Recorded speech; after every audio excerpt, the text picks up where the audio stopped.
हवेत गोळीबार करणे हे तर मराठवाड्यामध्ये नेहमीच झालेलं आहे।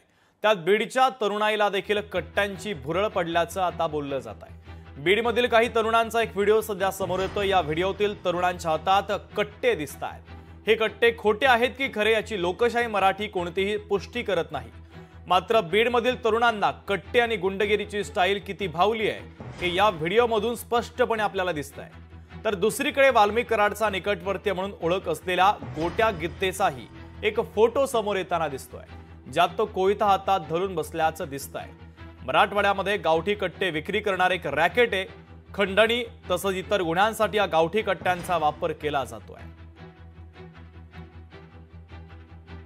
दरम्यान हे गावठी कट्टे नेमके येतात तरी कुठून, अगदी थोडक्यात आपण पाहूयात। उत्तर प्रदेश, बिहार, मध्य प्रदेशात गावठी कट्ट्यांची निर्मिती केली जाते। मराठवाड्यामध्ये तस्करीद्वारे गावठी कट्टे आणले जातात। रेल्वे, रस्ते वाहतूक, खासगी वाहनांतून कट्ट्यांची तस्करी होते। मराठवाड्यातील दुर्गम भागात जंगल परिसरात देखील कट्ट्यांची निर्मिती केली जाते। राजकीय दबाव, स्थानिक वाद, गुन्हेगारी कृत्यांसाठी कट्ट्यांची मागणी आता वाढत चाललेली आहे।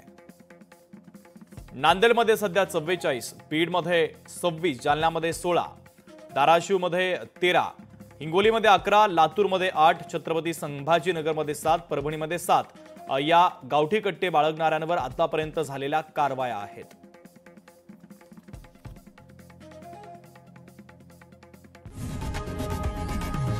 लोकशाही मराठी ऐका, पहा।